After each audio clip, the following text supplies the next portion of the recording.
kicking my daughter-in-law out on New Year's evening calling me mom. I have 2 sons. My eldest son and his wife is called Ed and Edna, and my youngest son and his wife is called Sam and Kat. I have known Edna her whole life. When she was 7, her mom got diagnosed with cancer, so I started to help out with raising her. Her and Ed were best friends, so it was easy. When she was 10, her mom passed away, so I took over all duties of raising a daughter. She started to date my son in college and they got married later on. I genuinely look at her as my daughter because I basically raised her with my family. Her dad drank himself to death when she was 19. Like, she would spend all the holidays like school breaks and go with us to holidays, etc. When they got married, they bought the house 4 houses down and has been living there. Now Kat is very sweet, she can cook well and we bond in the kitchen and we get along great. But I really don't like being called mom by her. I don't know why, but I just don't. I don't like it when people or children call me auntie or nicknames, etc. I don't mind Edna calling me mom because I feel like I raised her and earned that title. I have talked to her and my son many times about this. It makes me uncomfortable and she says it shouldn't. That it is awkward for her to call me by my first name. This New Year's dinner she made it a point to call me mom in every sentence and I was annoyed. I pulled her aside and told her to knock it off, and she said it's not fair that Edna can call me mom but she can't. I told her that I raised Edna, so it makes sense. Edna has no family other than us, but you have a huge family with a mom that loves you very much. She said that she feels like I'm rejecting her from the family, and I told, if after all I have done for you and this is the thing that makes you feel isolated, then you need help to be grateful. For context, among other things, I paid half of her college loans and helped her pay for the house they live in. She said that I'm a witch and Edna can be my favorite DIL, and it's creepy because she and Sam won't ever come back. I told her to get out and be a brat somewhere else. Sam got involved and dragged Kat away. Kat lives 6 hours away and I can't drive well, and they don't have guest bed for me to stay the night. I pay 25% in childcare though. Edna and I have spa days once a month, a tradition since she was a teen. So when Kat comes we all go for a spa trip and I always pay. Sam sent me text asking me to apologize because it's such a small thing and that Kat is serious about her threat. I left him on read because I didn't think I need to apologize. Even my grandchildren call me by my name. They rarely call me grandma and they like calling me by my name. Actually, Edna doesn't call my mom often. She does sometimes, but she always uses my name because she knows I'm comfortable with it. If Kat called me mom, I don't mind. It's just every single sentence that's directed to me ends or starts with mom and I feel so uncomfortable. Comment 1. NTA. I can't fathom how others are saying otherwise. People seem to not have the bandwidth to realize this, isn't you favoring one DIL over the other. This is about DIL being insecure about her sil being raised by her mill. How come no one is addressing that you have spoken to them about not being called mum, and the answer given was you shouldn't feel like that? And then continued to call you mum to what end? Comment 2. ESH. Kat ignored a boundary you set, and that is an R behavior. I think you joined her in a territory when you turned your relationship into, in my view, a transaction by implying that all that you have done for her means she is not entitled to her hurt feelings, and feeling less accepted, that she feels that way is ungrateful, spoiled, and bratty. Kat went further into a territory by calling you a name. My perception from your post is that you're not that crazy about Kat. I wonder if all you've done for her is really for her or for you and or your son. Comment 3. NTA. Kat is trying to force a connection that just isn't there.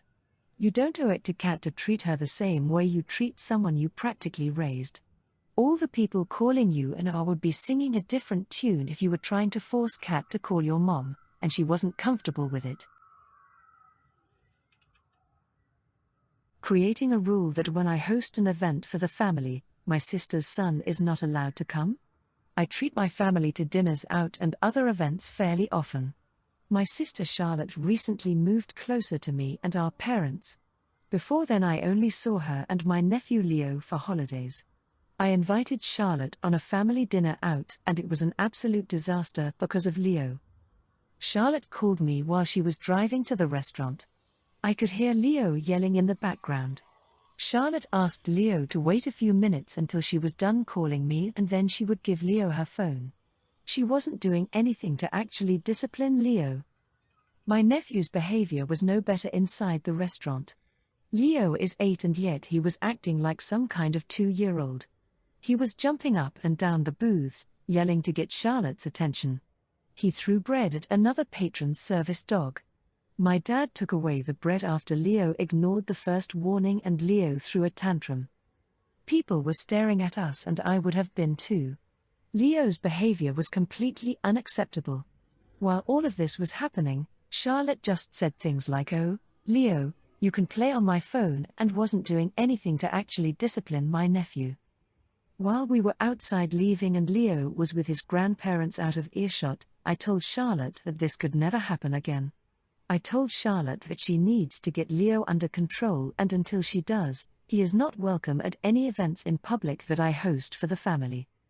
Charlotte said I was a horrible person for excluding a child and to think about how I would have felt as an 8-year-old to know I wasn't welcome at family gatherings. If Charlotte doesn't want to hurt Leo's feelings, then she cannot mention the family events I host or actually do something to discipline Leo. Our parents understandably asked to not get involved in our disagreement. Friends are divided because some are saying Leo shouldn't even be in restaurants until Charlotte gets him under control, and others claim what I described Leo doing was normal kid behavior. Comment 1. NTA, you were right to ban him. Even when I was 7 and had undiagnosed, and therefore unmedicated, ADHD, I was better behaved in restaurants. Your friends who said, Leo shouldn't even be in restaurants until Charlotte gets him under control, are entirely right. Comment 2. Agreed. NTA. I wasn't diagnosed with ADHD until adulthood. There's not a single neurotypical person in my household and none of us behaved that way in a restaurant. My kids have gotten antsy but none of them threw food or screamed and hollered. Comment 3.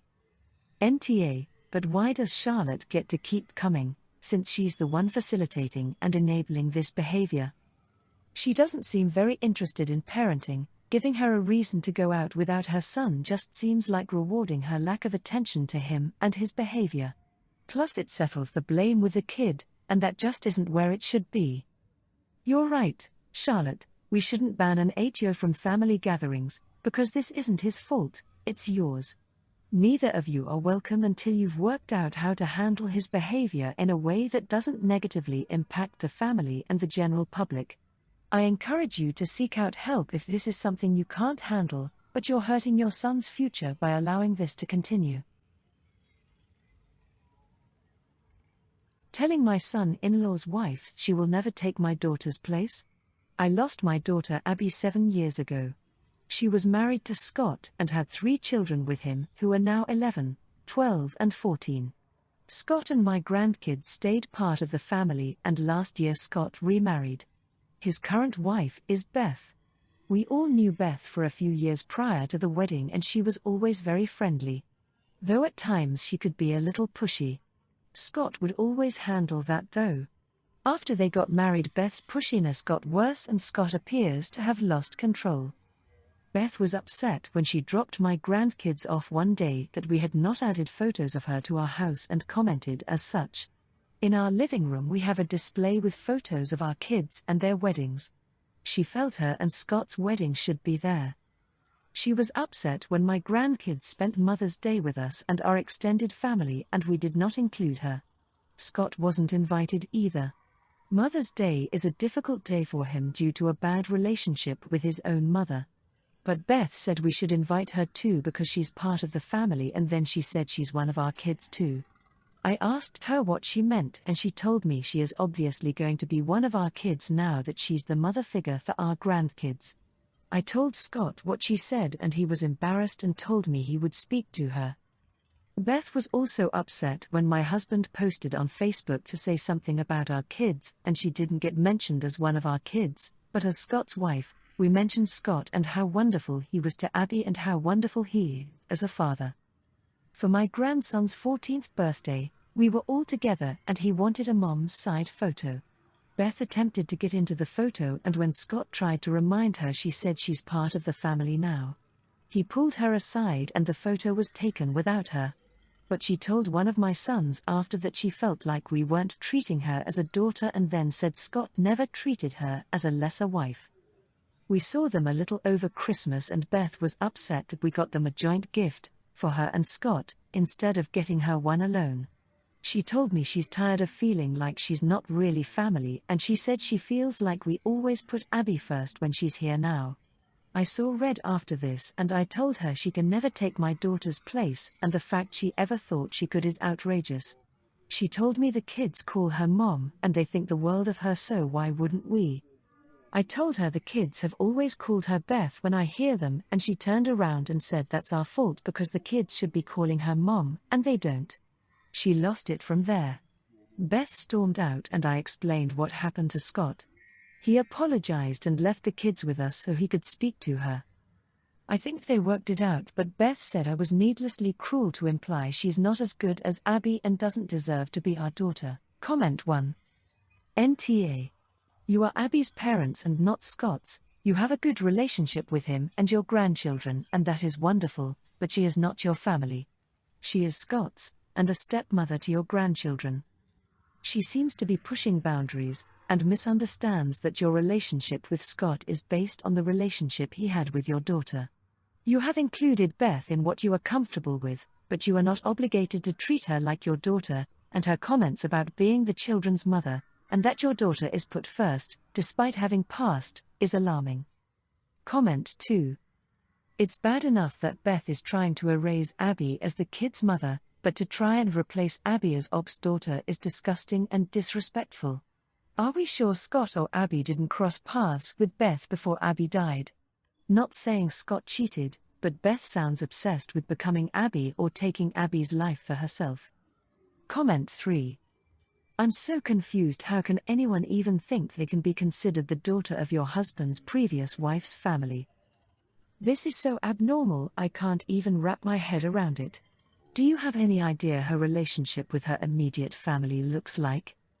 If she has no relationship with her family, it sounds like she was hoping she could have a family by marrying Scott, but since it sounds like he has a bad relationship with his mother and he's close and a part of your family, she thought maybe she could integrate with yours? Asking my fiancé to remove his tattoo. Me, 24F, and my fiancé 28M has been friends long before we started dating. So 5 years ago he had a girlfriend, 26F, and things seemed to be getting serious. He spoke about getting engaged to her, but she kept saying no, or laughing it off as if he had made a joke. One day they decide to get wrist tattoos together. He still tried proposing to her, but she just kept laughing it off. 2.5 years into the relationship, and he caught her cheating on him with her ex Liam, and they broke up. After a year or so we ended up getting together and everything went well. We got engaged a year ago. I have seen the tattoo before and found it a bit odd, but was still fine with it up until I found chats between my fiancé and his ex-girlfriend, 6 months after we got engaged. He spoke about each time he looked at it, it reminded him of her and the physical scar she left on him. He asked if she removed hers, and that's when I found out that she has the same tattoo. They then spoke about the fact that they will always be part of each other's lives in a way. I have asked him to get the tattoo removed or to cover it with another. It makes me uncomfortable knowing that he has the tattoo and makes me feel like I am sharing him with another woman daily. We have been in multiple fights because of this. To me it seems like he doesn't take my feelings into consideration. I've been trying to find a way to stall our wedding plans, as I cannot get married to a man that has a tattoo that reminds him of another woman. Comment 1. NTA. Not sure why everyone is hung up on you knowing of the tattoo when that isn't the issue. The issue is that you saw texts after the fact that he views the tattoo as an anchor to his ex and will always remember her, and vice versa, implying he may not be over her, and depending on when these texts are from, it is sketchy for sure and looks bad.